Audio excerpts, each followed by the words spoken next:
Hi, everyone. My name is Yoni. I manage ironSource in APAC. We have an office here in Beijing, and also we opened our activity last year in Korea and in Japan. So just a quick introduction about myself. Been living in China for the last 2 years. Before that, 2 years in Taipei. So I'm here for quite a long time.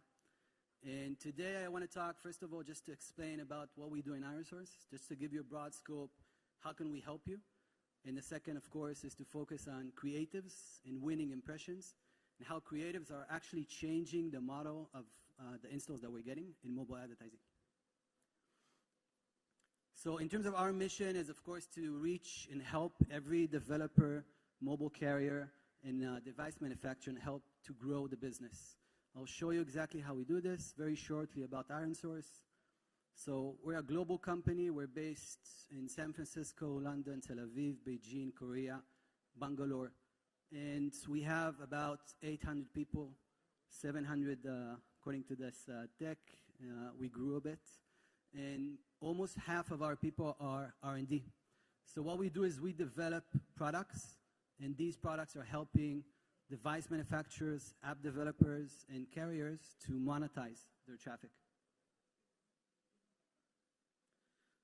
In terms of our scope and size, so we're a top 5 publisher both in Tune and in AppsFlyer in terms of installs and volume.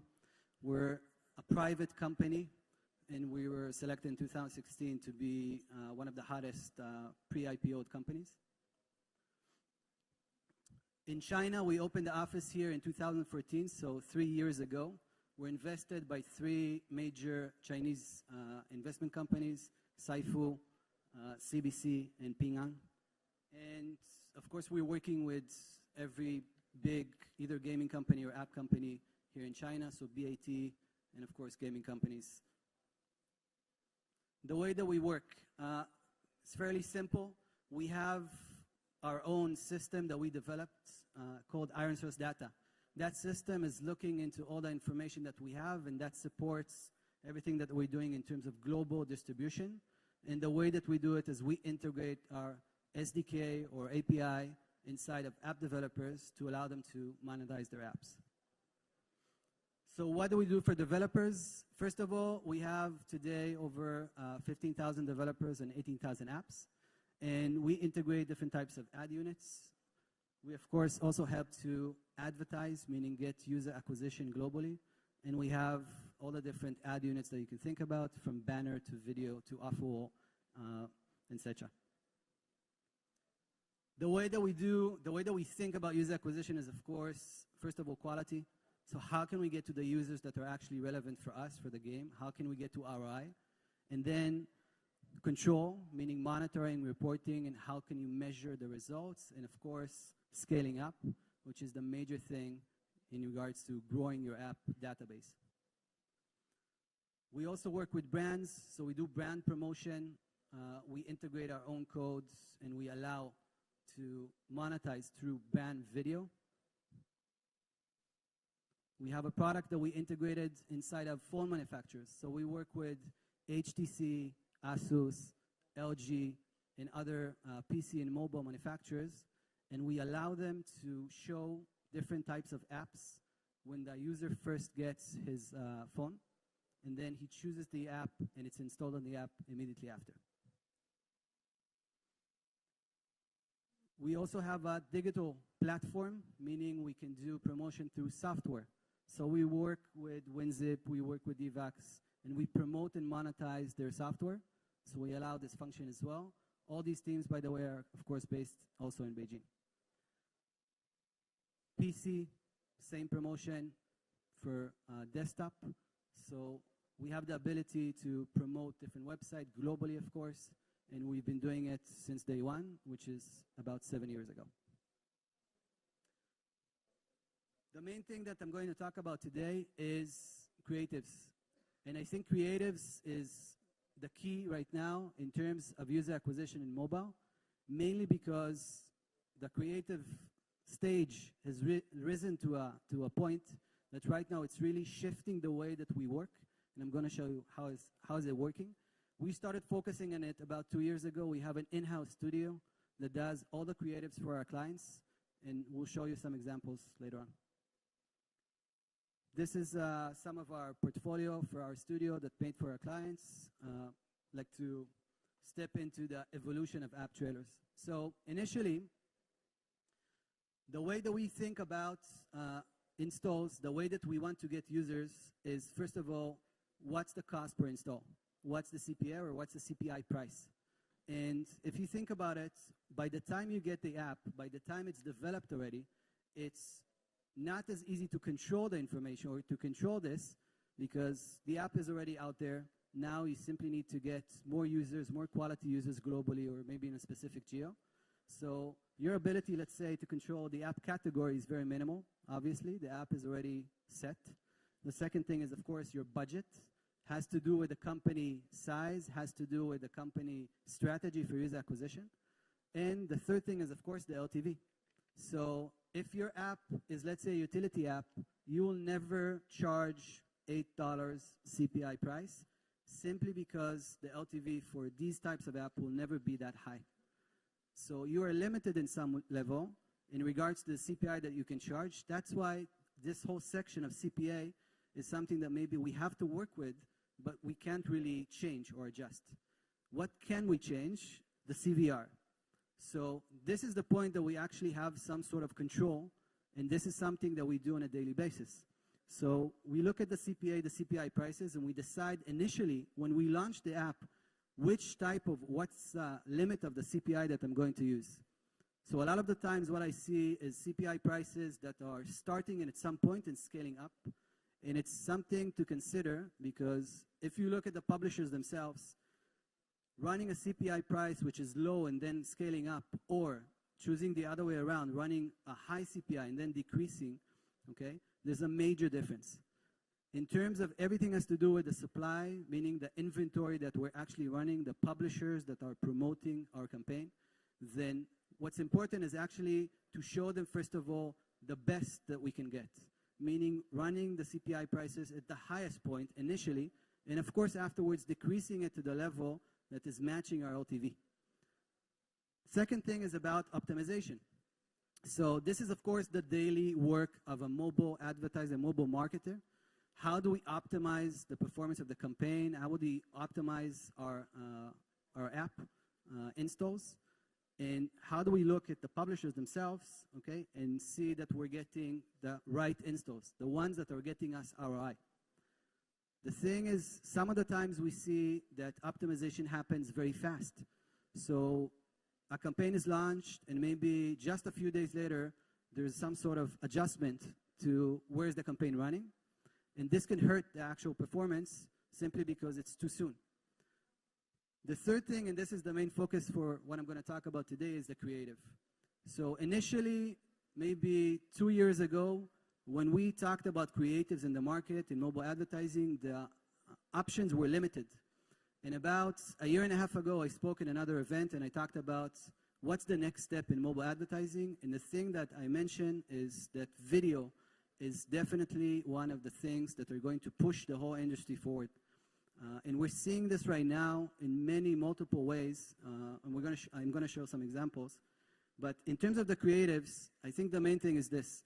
A lot of the times we develop the app and then we give it to our in-house studio.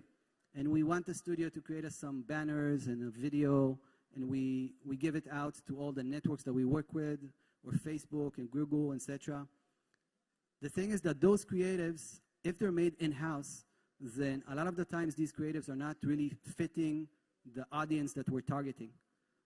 And I'm going to show how did it look like in 2016 and how does it look like today. So some history. Videos from 2 years ago.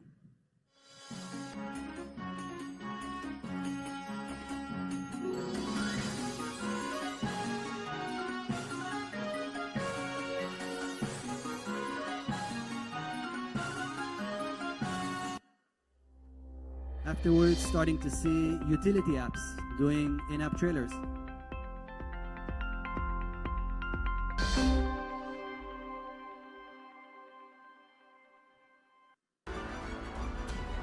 2016, we're starting to see high production in-app trailers.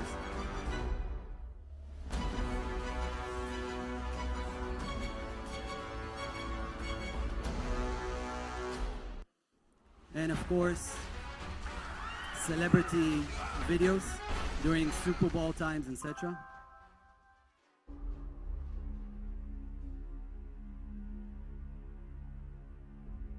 I don't know you, Big Buffet Boy 85, but if you think you can humiliate me and take my gold, think again. Oh, I'm coming for you with lots of barbarians and dragons. I can't wait to destroy your village while you beg for mercy, but you will get no mercy. I will have my revenge.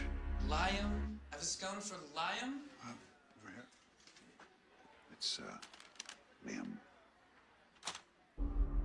You will regret the day you crossed Angry Neeson 52. Angry Neeson 52. And then from a few months ago, about 8 months ago, starting to do what we call playable ads. So this is a video, and the user has the option to actually play the actual game during the video itself. This is a word game. Seems very simple.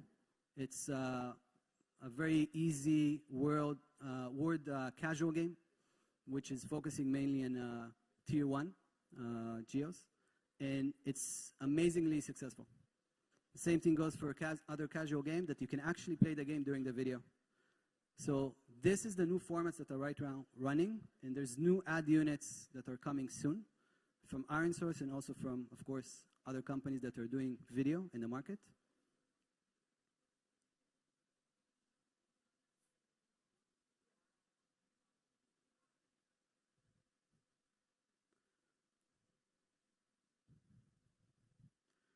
So what's playable ads? What's the whole attraction about this? Probably you heard this sometime before.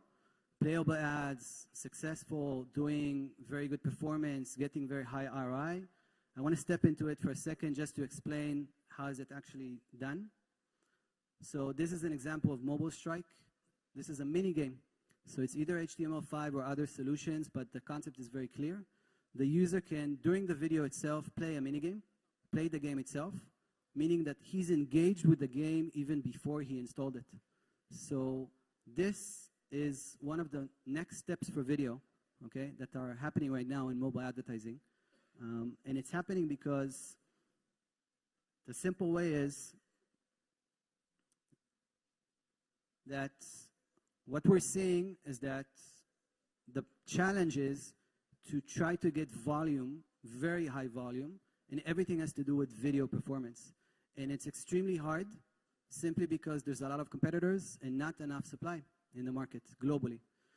This is one of the ways to buy or maybe to win supply, okay, in a very fast way, simply because it's a much more attractive ad unit compared to everything else. So first of all, just to give you a sense, playable ads are not easy to make.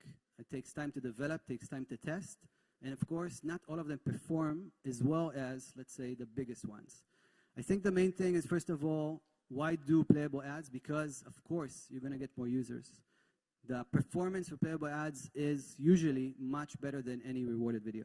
Second thing is, of course, the performance is something that you can always check compared to running a CPCV campaign. CPCV meaning cost per completed view, compared to a CPI, cost per install or cost per open. So you have the choice to make either to make a playable ad or to run a CPCV in order to increase your amount of traffic. Third thing is acquire high quality users. So these users, again, are engaged with the game before they actually installed it. And this is a very unique situation. It's changing the way that we think about installs. This is how, let's say you don't have enough time to make a playable ad, or let's say you don't have enough ability. So you have a way to simply run regular videos with end cards. The thing is with end cards that this is the end card in 2016, and these are the end cards right now. So we're talking about GIFs that are showing in the end cards much more engaged with the users. carousel images running, showing different types of avatar, game flow, etc. And this is becoming the new standard. Same thing for GIFs, showing around in the end cards, so the user can see exactly how the game flow is looking like. In general, what's happening right now is if we look at impression to click to install to user engagement, because of these creatives, this is what's happening in the market. So the impression is the first, but then user engagement comes second.